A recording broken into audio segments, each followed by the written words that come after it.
Support comes from Missouri Forest Products Association, committed to sustainable and sound conservation of the state's forests, which support more than 41,000 Missouri jobs, resulting in a $10 billion industry. ChooseWood.com.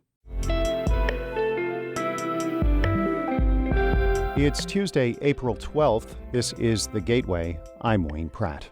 Men at a Missouri prison are preparing for life after their release by training to be computer programmers. I'm looking at commercials and I'm seeing how everything has advanced since I've been incarcerated. I don't want to be left behind in society. St. Louis Public Radio's Shayla Farzan will have that story in just a few minutes. St. Louis Circuit Attorney Kim Gardner has admitted she violated rules of professional conduct during her 2018 prosecution of then-Governor Eric Greitens. That admission emerged from yesterday's disciplinary panel hearing. St. Louis Public Radio's Rachel Lippman has more. In a document filed moments before the hearing began, Gardner says she did not properly turn over evidence to Greitens' defense attorneys and failed to correct mistakes in court filings.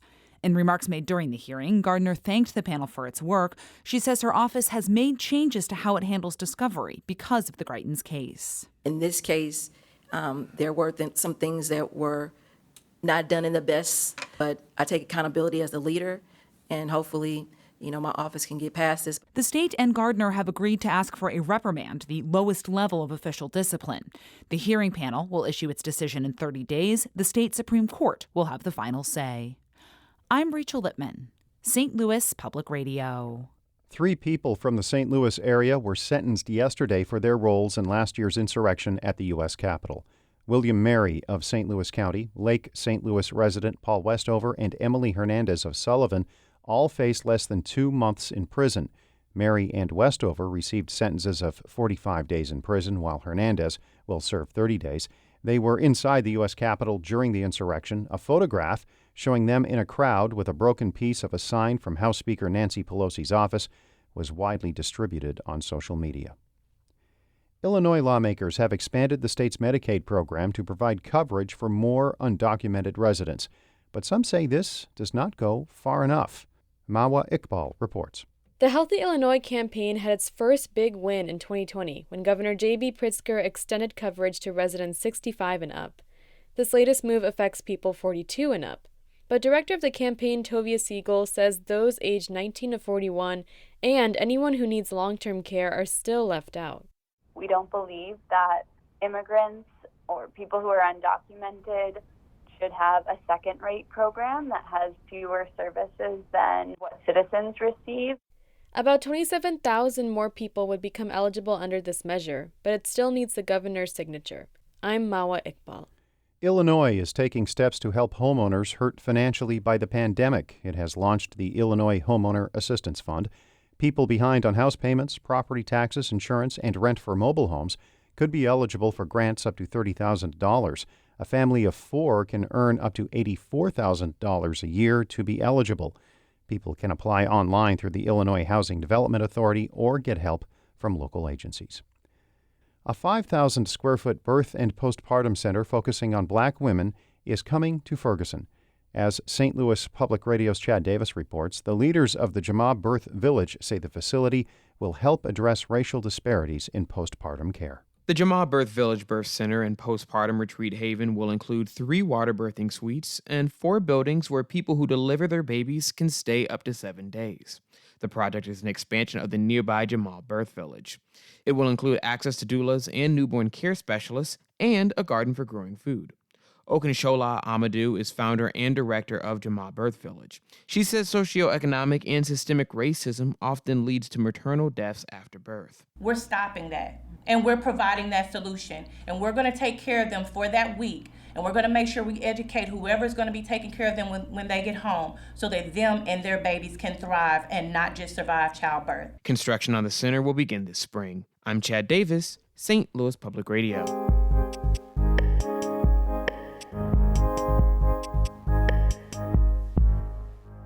Almost half of all people released from prison in Missouri return within 5 years. Research shows prison education can help break that cycle.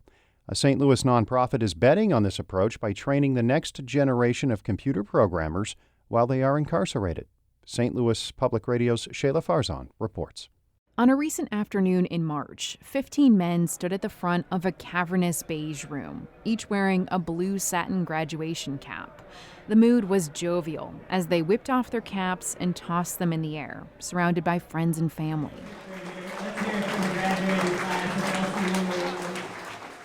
The men had completed a 6-month class in web development and programming with LaunchCode, a St. Louis nonprofit that provides free technology education. Thousands of students have taken the course over the years, but this graduating class is different. The students are all incarcerated at Missouri Eastern Correctional Center, a men's prison about 30 miles west of St. Louis. One of the students, Corey Pride, has been in prison for almost 2 decades. Programming takes me away from any chaos that's going on. Like, I can zone in and lose hours at a time just programming. Pride didn't know much about coding before taking this class, but he's learned quickly. Sometimes he gets so focused on his assignments that he'll work all night, the glow of his laptop the only light in his cell. Learning how to code has given Pride the tools to tackle a problem that he and many other incarcerated parents have faced: how to stay up to date on their children's progress in school. He built an app that he wished he had years ago, one that would allow parents to follow assignments and grades in real time. You automatically linked up with your student, your child. So as we scroll down here, we were able to see all of the classes that the child is enrolled in and their current grade. Decades of research shows educational programs prepare incarcerated people for life after prison and can help prevent them from returning. An inmate who takes an educational course has about a 40% lower chance of returning to prison, according to the U.S. Department of Justice. Haley Schoaf is the Vice President of Justice Programs at LaunchCode. She says the web development course is designed to help prepare incarcerated people for jobs in the tech industry. There's just a huge amount of hunger and aptitude and excitement from incarcerated students for learning these skills, both as a personal development and skill building opportunity, and also as they think about moving forward into the world. But Schoaf says this program is about more than job readiness training. Learning how to code can help students think about how they might address challenges in their world. For student Avis Heyman, taking the programming class at the prison was especially difficult because he had never touched a computer before. It was always hard blocks and things that I didn't understand. Errors just popping up everywhere on my laptop, and I had no idea of where to do or how to start it or go back and fix things. Oh, it was a mess. Some days were so challenging that Heyman says he thought about quitting. But every small step, learning how to type, how to navigate new programming languages, gave him enough momentum to keep going. Heyman is up for parole in 2 years, and he says learning how to code has made him feel more prepared for life outside of prison. I'm looking at commercials and I'm seeing how everything has advanced since I've been incarcerated. You know, I don't want to be left behind in society. Some formerly incarcerated coding students are already navigating this transition. Chris Santillan participated in a pilot program through LaunchCode at Potosi Correctional Center. He left prison in February after 27 years behind bars. He's now working at a tech startup that designs learning management systems for people in prison. With everything in my life being brand new, the one thing that has remained consistent is that I have this job. Santillan says he's slowly rebuilding his life, a process that could be overwhelming. But he's trying to think about it like he's designing a computer program, step by step. If I were to take that 10,000-foot view and just say, hey, how do I fit in with the world? It would paralyze me. But if I can take it, down into simple chunks like, okay, you know what? I have a morning routine. Or how do I clean the kitchen? It's not as scary because I've already formed these tiny little milestones. Pretty soon, Santillan says, all of those little pieces will add up, and he'll have a whole life. I'm Shayla Farzan, St. Louis Public Radio. Our David Casares edited that report. Shula Newman is the executive editor of St. Louis Public Radio, a listener-supported service of the University of Missouri St. Louis. Music by Ryan McNeely of Adult Fur. I'm Wayne Pratt. This has been The Gateway.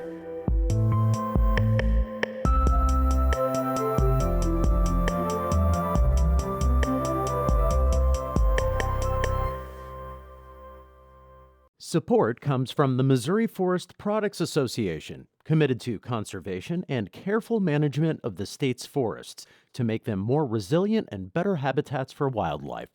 ChooseWood.com.